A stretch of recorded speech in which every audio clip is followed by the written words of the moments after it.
Hey guys, this is Josh the Tophat Gamer, and it's time for my top 10 games of 2014. 2014 wasn't the best year for gaming. I mean, for starters, we're following on from last year, which gave us The Last of Us, Metal Gear Rising, and friggin' GTA 5. But even taken on its own merits, 2014 gave us a lot of remastered games and a few games that just weren't ready for release. Still, there were games worth mentioning, and at least enough to make compiling this list a difficult job.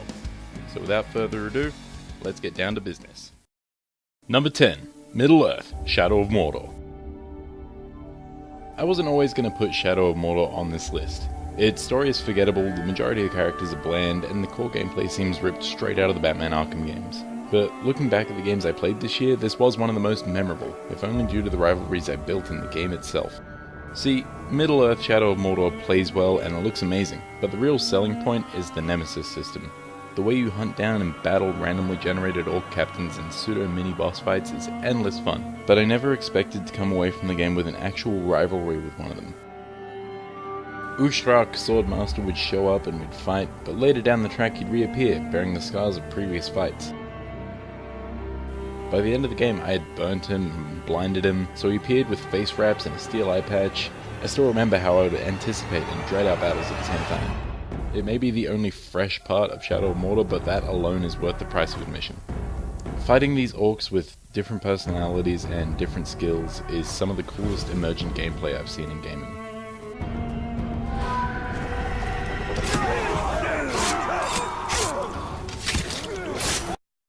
Number 9. Valiant Hearts, The Great War. When Valiant Hearts was first announced, there were two things that came to mind. First, this game looks neat. I'm genuinely excited. Second, I really hope that dog doesn't die. While I'm not going to spoil whether or not the latter happens, I can confirm that I was right in being excited for this game. It's an emotional roller coaster. The game's visuals and animation style are cartoonish and lighthearted, but it's contrasted against the big backdrop of World War I and follows the interweaving stories of 5 protagonists. I found myself instantly caring about Emil, Freddy, Anna, and Carl, and it goes without saying that the little puppy Walt instantly steals the show. Its gameplay won't have you writing home about it, but Valiant Hearts' classic adventure puzzle style is an entertaining way to let you experience the stories of the war without resorting to samey shooter gameplay. I can't stress this enough though, the narrative is the main reason you're here and it's a damn good one. I'm not going to lie, I was in tears for a lot of this game. And if that's not enough, Valiant Hearts is intent on teaching you about World War I as you go, and it's very rare that I find a game that tries to teach while it entertains and actually praise that. Thanks Ubisoft for breaking my heart. You assholes.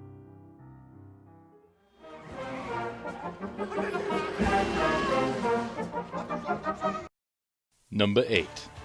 Super Smash Bros. For Wii U. I love me some Smash Bros. What can I say?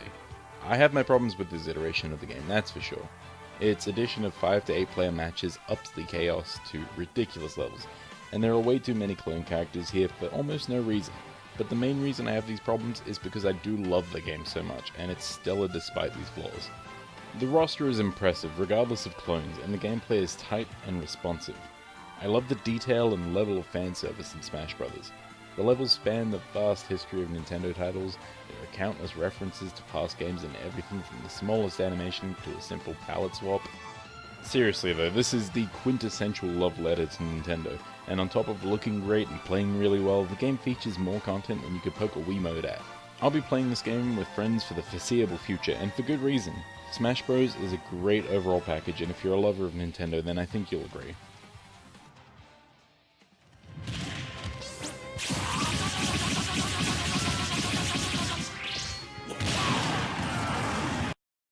Number 7. Far Cry 4.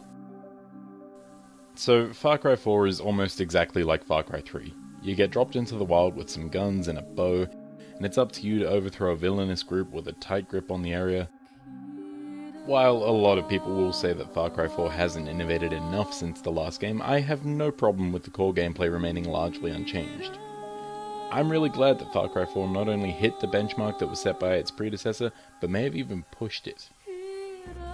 The stealth is still some of the best in modern gaming, and the action of all-out combat is intense, and any changes made between the last game and now are definitely improvements. The snowy peaks and lush valleys of Kiryat provide more variety than 3's tropical island setting. And given the mountainous region, you're provided grappling hooks and the wingsuit extremely early to facilitate verticality. Also, there are elephants. I mean, they can help you kill enemies. If you're not in for that, then I don't know what will please you. Maybe Troy Baker as an entertaining, utterly psychotic villain? Maybe? One fucking job, and you couldn't fucking do that!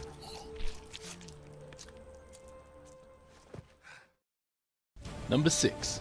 Broforce. What do you mean Broforce is in early access? This game is more polished and more fun than plenty of games that came out this year. Well, shit. We're counting it. Broforce is a love letter to action movies of the 80s and 90s, and it's a chaotic, explosively fun time. Playing the game normally will have you unlocking an avalanche of bros to play with, each one a parody of action movie heroes such as Rambo and the Terminator, complete with their own signature weapons and special moves. There's been so much thought and care poured into this project, it's crazy. From the detailed portraits that light up when you fire your weapons, to the battle cry that Bronin does when he unleashes a power strike, to the sheer number of bros that you can unlock. And the game is always growing. I went back to record footage for this, and to my surprise I found 3 new characters and a bunch of other improvements. It could release as a full game right now, but Free Lives Games seems intent on perfecting it before it's out of early access. Kudos, bros. Kudos.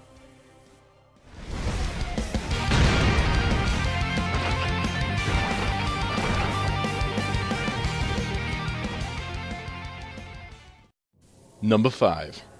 Dark Souls 2.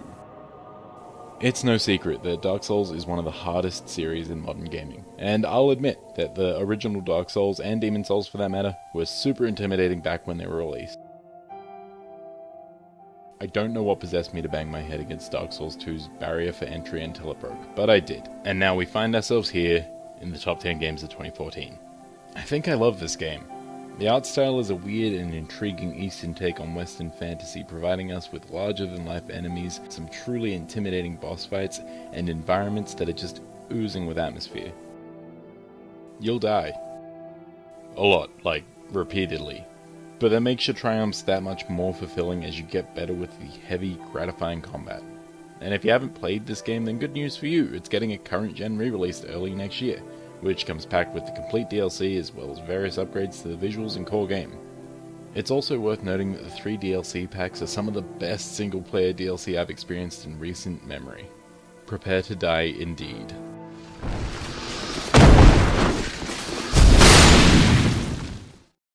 Number 4. Wolfenstein The New Order. I didn't see this one coming.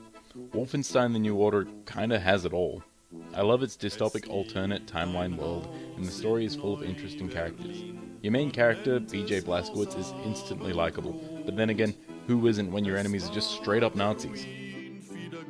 There is a little more to BJ's character than most action protagonists though. He suffers brain damage at the outset, and when he recovers, it's in a world that he's not familiar with. It also helps that this guy is just straight up badass. Taking the fight to the Nazis is extremely fun. The run-and-gun style of combat is a breath of fresh air when compared to many other modern shooters, and I feel like it stays true to its roots, with the use of armor and health pickups. Also, there's a weapon wheel, so you can carry a small armory with you at any given time. Whether you're blasting through waves of enemies or using the game's decent stealth mechanics to take out enemy officers, the game always feels good to play, and it's just an added bonus that the game's narrative and world is so fully fleshed out. I mean, you go to the moon and fight space Nazis. If you're after a shooter, I can't recommend this highly enough.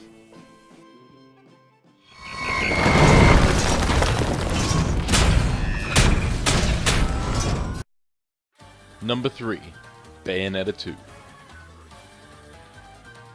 Confession time. I played the original Bayonetta a little bit, but I never finished it. That is, until it was re-released alongside Bayonetta 2 for the Wii U.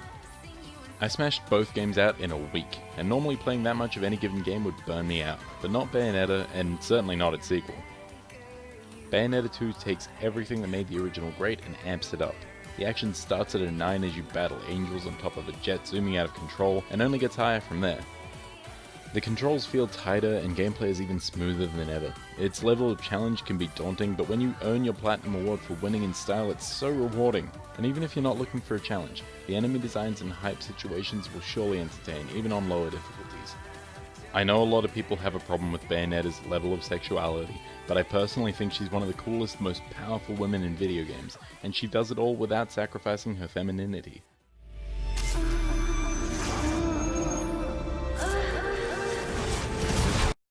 Number 2. Alien Isolation. It's not often that I don't finish a game before it's time for review. Alien Isolation seems to have been last year's exception. If I'm being honest, the feeling of forever being stalked by this unstoppable hunter stressed me out, and I ended up having to post a first impressions review. But I've never enjoyed a survival horror game so much, and after Aliens Colonial Marines, I wasn't sure I'd see a good Alien game again in my lifetime. But Alien Isolation is a damn good survival horror game, and it's the perfect Alien game.